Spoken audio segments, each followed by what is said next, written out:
The auctioneer's gavel slammed down with the finality of thunder. Sold to the gentleman in the black hat for $15,000. Cordelia Whitmore's knees buckled as the words echoed through the courthouse steps. Her family's century-old ranch, the Double W, that had weathered droughts, floods, and 2 world wars now, belonged to a stranger. She pressed her palms against the cold stone pillar, fighting the wave of nausea that threatened to overwhelm her. Ma'am, are you all right?" The deep voice cut through her despair like warm honey through winter frost. She looked up through tear-blurred eyes to see a tall figure in worn denim and scuffed boots approaching. The black Stetson shadowed his face, but she could make out concerned amber eyes and a strong jawline marked by days in the sun. "You're him," she whispered, her voice cracking. "You're the one who bought your ranch, yes ma'am." He removed his hat, revealing sandy brown hair and weathered hands that spoke of honest work. "Name's Jasper Kane, and I reckon we need to talk." Cordelia's legs finally gave out. The weight of losing everything, her home, her livelihood, her grandfather's legacy, crashed down like a collapsing barn roof. She found herself falling forward, expecting to meet the unforgiving courthouse steps. Instead, strong arms caught her, pulling her against a chest that smelled of leather and sage. She broke down completely then, sobbing into his shirt while the crowd of onlookers dispersed. Her tears came in waves, each one carrying away another piece of her composure. "Easy now," Jasper murmured, his voice surprisingly gentle for such a large man. "I've got you. You don't understand," she choked out between sobs. "That ranch is all I have left. My grandfather built it from nothing. My father died trying to save it, and I failed them both." Jasper's arms tightened around her protectively. "You didn't fail anybody, Miss Whitmore. Sometimes life just deals a bad hand." She pulled back to look at him, confusion mixing with her grief. "How do you know my name?" "I make it my business to know about any property I'm interested in. Your family's got quite a reputation in these parts. Good people, hard workers." His thumb brushed away a tear from her cheek. "Which is why I need to ask you something important." Cordelia's heart hammered against her ribs. What could this stranger possibly want from her now that he'd taken everything? "Bought the Double W for a reason," Jasper continued, his amber eyes never leaving hers. "But I can't run it alone. I need someone who knows the land, knows the cattle, knows the rhythms of ranch life." He paused, studying her face intently. "I need a partner. A partner." The word came out as barely a whisper. 50-50 split. On everything. Keep your home, your heritage, and we build something together. His calloused hand found hers. "What do you say, Miss Whitmore? Ready to fight for your family's legacy one more time?" For the first time in months, hope flickered in Cordelia's chest like a candle flame in the wind. The silence stretched between them like a taut wire. Cordelia searched Jasper's face for any sign of deception, any hint that this was some cruel joke at her expense. She'd learned the hard way that kindness often came with hidden costs. "Why?" she finally asked, stepping back from his embrace, but not entirely pulling away. "You could hire any foreman in 3 counties. Why offer me half of what you just paid good money for?" Jasper settled his hat back on his head, the gesture somehow making him look more vulnerable rather than less. "Because I've been watching you for weeks." Cordelia's eyes widened. "Watching me?" "I like that," he said quickly, color rising in his cheeks. "I've been studying your operation, how you handle the cattle, how you manage the pasture rotation, how you treat your hands." He kicked at a loose stone with his boot. "I've never seen anyone work so hard to save something they love. Hard work wasn't enough, apparently. Hard work without capital never is. But hard work with the right partner?" Jasper's eyes met hers. "That's a different story entirely." Cordelia felt a flutter of something she hadn't experienced in years possibility. But caution held her back. "What's the catch?" "There's always a catch." "No catch. Just honesty." Jasper leaned against his dusty pickup truck. "I inherited some money from my uncle back in Montana. Not enough to buy land, but I'm tired of working other people's ranches.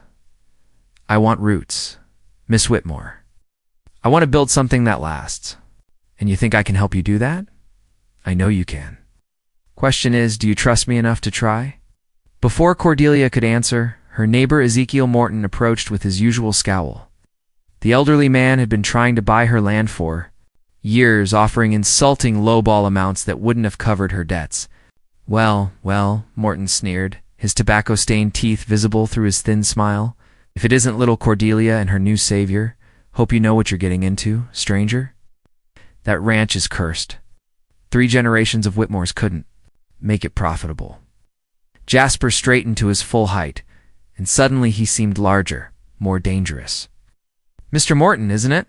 I heard about your generous offers to Miss Whitmore over the years. Morton's smile faltered. Business is business.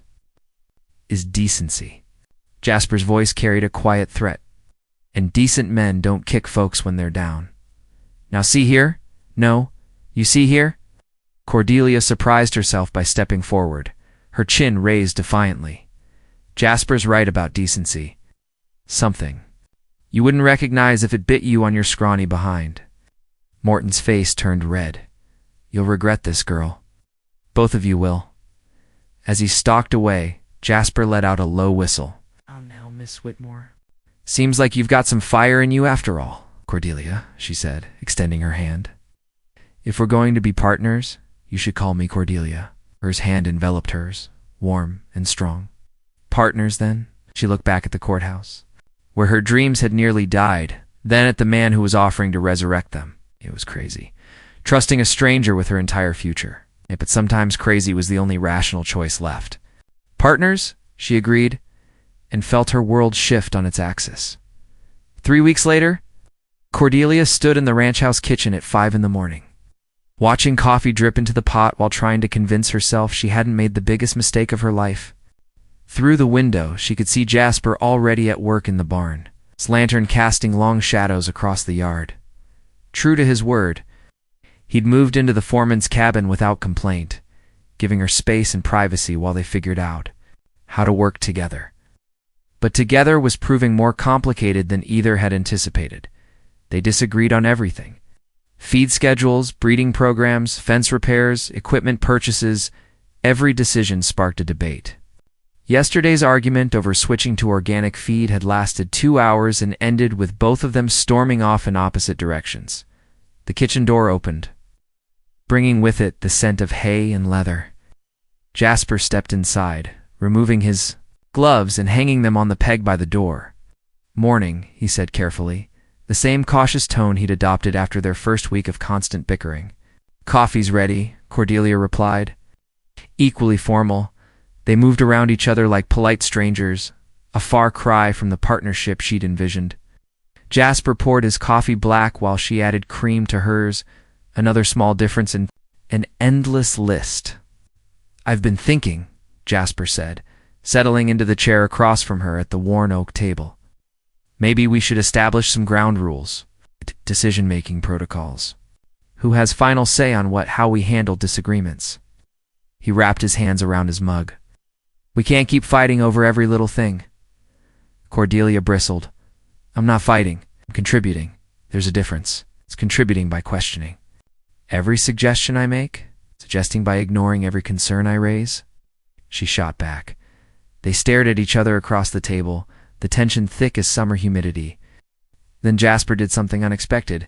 He laughed. Lord Almighty, we're doing it again, aren't we? Despite herself, Cordelia felt her lips twitch. We are pretty good at it. Championship level. Jasper's smile transformed his entire face, making him look younger and less guarded. Maybe that's our problem. We're both used to being the boss. We're stada. Was the boss for 3 years, Cordelia admitted. After Daddy died, every decision fell on my shoulders. I'm not sure I remember how to compromise. I've been a lone wolf for most of my adult life. Sharing doesn't come natural. Jasper leaned back in his chair. But maybe that's what we need to learn. Before Cordelia could respond, the sound of truck engines filled the yard. Through the window, she saw 3 vehicles pulling up, including Ezekiel Morton's distinctive red pickup. What's he want now? She muttered. Moving to the window for a better look, Morton climbed out of his truck, along with 2 men Cordelia didn't recognize. They wore suits despite the early hour and rural setting, and something about their bearing made her stomach clench. With worry, trouble, Jasper said quietly, joining her at the window. Morton knocked on the door with more force than necessary. When Cordelia opened it, his satisfied smirk told her everything she needed to know. "Miss Whitmore," Gentleman Morton gestured to his companions. "These are inspectors from the State Agriculture Department. Seems there have been some concerns raised about your operation here." "What kind of concerns?" Jasper stepped beside Cordelia, his presence both protective and reassuring. One of the inspectors, thin man with wire-rimmed glasses, consulted his clipboard. Reports of cattle in poor condition, possible water contamination, and questions about your licensing status following the ownership transfer. Cordelia's blood ran cold. All of those allegations were false, but proving it would take time and money resources they couldn't afford to waste. "Of course, if you're unable to resolve these issues," Morton added with false sympathy, "I'd be willing to make a fair offer for the property, save you both a lot of trouble." That's when Cordelia realized they were under attack, and Morton intended to finish what the bank had started. "Those are serious allegations," Jasper said, his voice deadly calm. "I assume you have documentation supporting these claims?" The inspector adjusted his glasses nervously. "We have received complaints from concerned citizens. One citizen."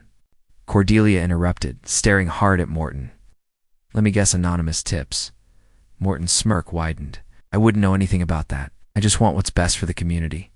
"What's best for the community?" Jasper said, stepping closer to Morton. "It's keeping snakes like you from poisoning good people's lives." "Now see here, no. You see here." Cordelia moved to stand beside Jasper, their earlier disagreements forgotten. "In the face of this threat, you've been circling this ranch like a vulture for years, Ezekiel Morton. It's making insulting offers while my family struggled, spreading rumors about our operation, and now this." The inspector cleared his throat uncomfortably. "Regardless of the source, we're required to investigate all complaints. We'll need to inspect your facilities, review your records, and test your water supply." "Fine," Cordelia said firmly. "Inspect away. You'll find every cow healthy, every record in order, and every license current." Actually, the second inspector spoke up, consulting his own paperwork. "There's a question about the partnership agreement. State law requires specific documentation for joint agricultural operations, especially when ownership changes hands." Cordelia felt her heart sink. Their haste to save the ranch, they'd shaken hands on a deal without proper legal documentation. It had seemed romantic at the time, to people trusting each other enough to build something together on nothing but their word. Now it looked like naive foolishness. "We have 30 days to file the proper paperwork," Jasper said, though uncertainty flickered in his eyes. "Actually, you have 72 hours from the time of notification," the first inspector corrected. "After that, the operation is considered non-compliant and subject to immediate seizure." Morton's grin was pure poison. That terrible shame. All this could have been avoided with proper planning. Cordelia felt the walls closing in again, just like during those final days before the auction. But this time, she wasn't facing the crisis alone. Jasper's hand found hers, his fingers interlacing with hers in a gesture of solidarity that sent warmth racing up her arm. "I have 72 hours," she said. "We'll have everything in order." "Even if you do," Morton said, his tone suggesting he knew something they didn't. "There's still the matter of the water contamination complaint. That requires immediate testing and possible quarantine of livestock pending results." "What contamination?" Jasper's jaw tightened. "Our water's been tested regularly. It's clean." "Well, we'll just have to see about that, won't we?" Morton tipped his hat mockingly. "Gentlemen, I believe you have work to do." As the inspectors began unloading their equipment, Morton lingered on the porch. "I'll give you one last chance, Cordelia. Sell to me now, and I'll make sure these complications disappear. Otherwise, ... otherwise, what?" Cordelia stepped closer, her green eyes blazing with fury. "Shh! You'll keep manufacturing crises until we're forced to sell? Keep spreading lies about our family name?" "I don't manufacture anything," Morton replied smoothly. "But sometimes the truth has a way of coming out. For instance, I wonder what these inspectors might think about your new partner's background.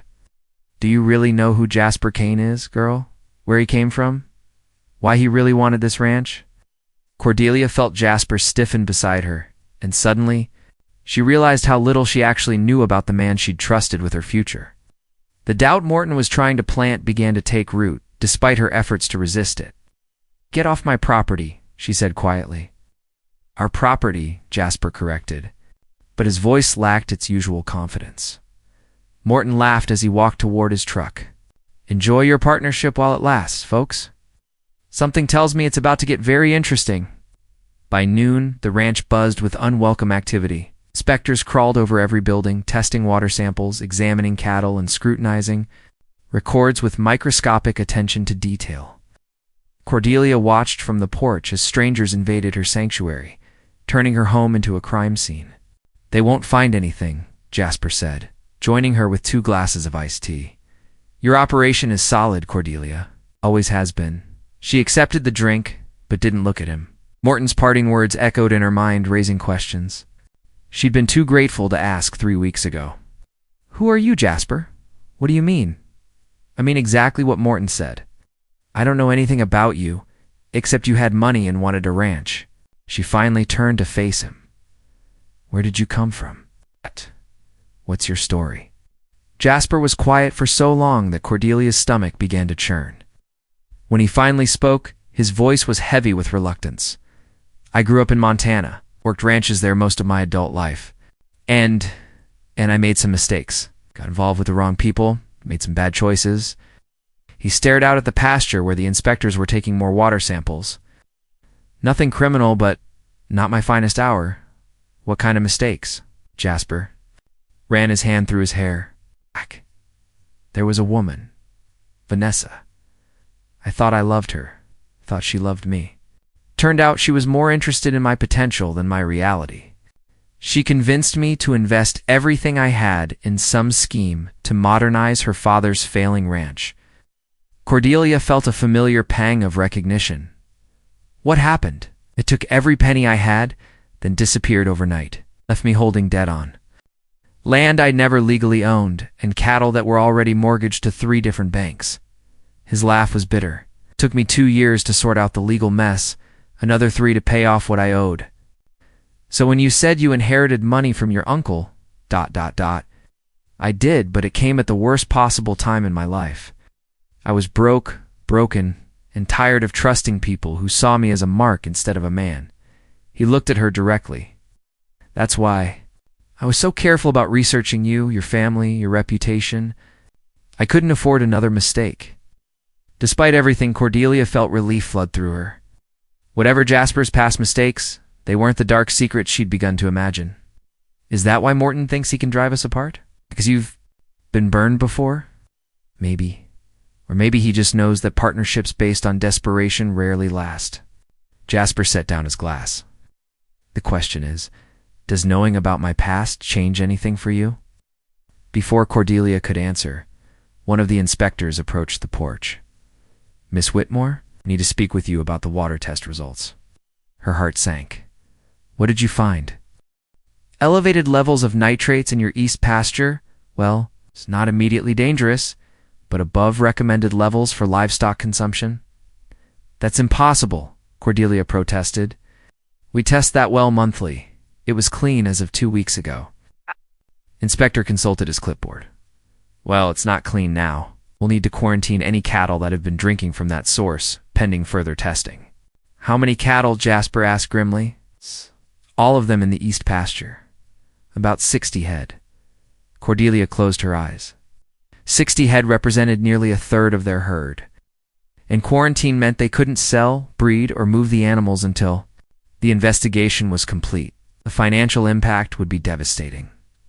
"There's more," the inspector continued. "We found some irregularities in your breeding records. Missing documentation for several bulls, questions about vaccination schedules. Those records are complete and accurate," Cordelia said firmly. "I maintain them personally. I'm sure you do, miss.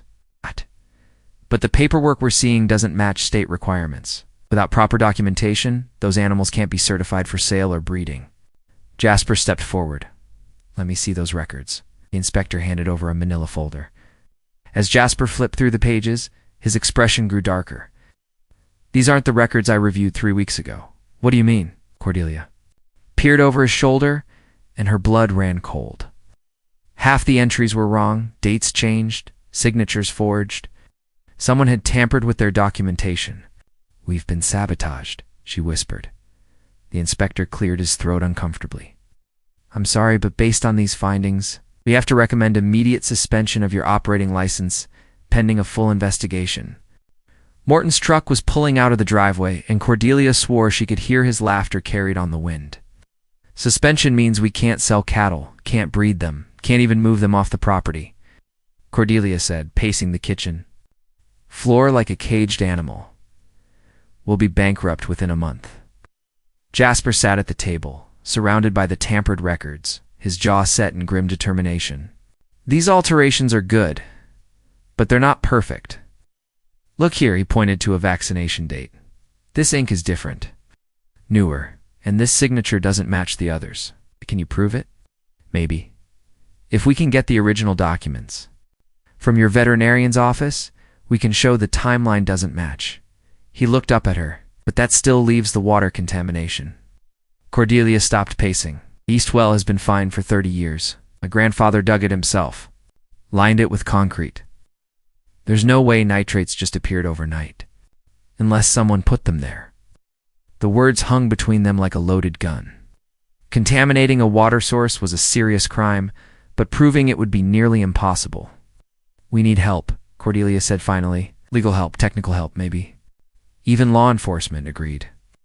"But first, we need to secure the partnership paperwork. Without that, nothing else matters."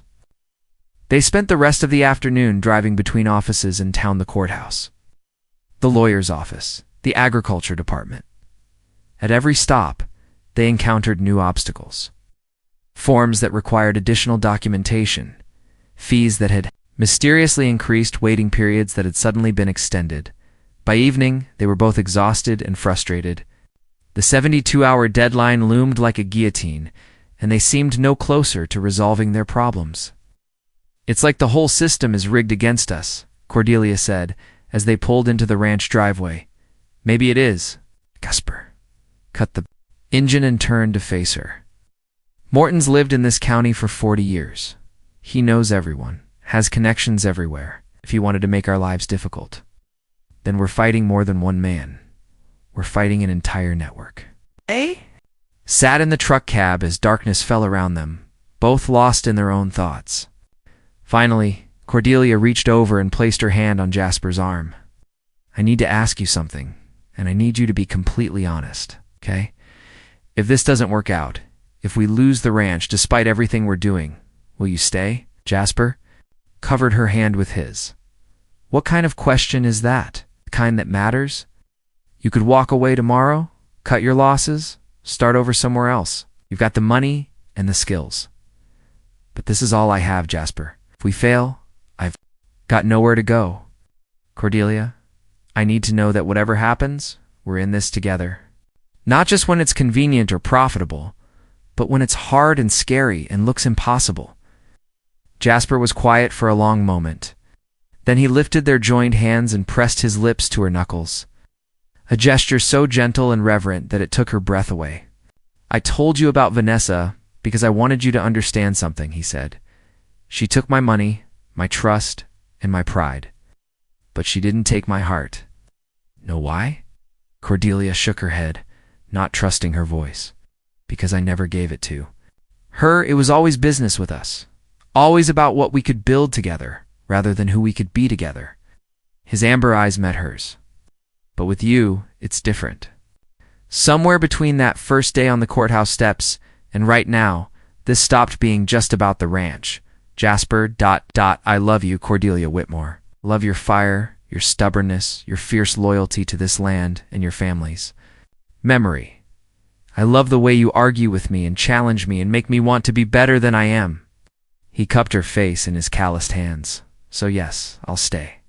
Even if we lose everything else, I'll stay." She kissed him then, there in the cab of his dusty pickup truck, with their future hanging by a thread. It was a kiss full of desperation and hope, fear and love. Two people clinging to each other in the midst of a storm. When they finally broke, Apart, Cordelia rested her forehead against his. "I love you too," she whispered, "and I have an idea." At dawn, Cordelia stood in Morton's pasture with a shovel in her hands, following a hunch that had kept her awake all night.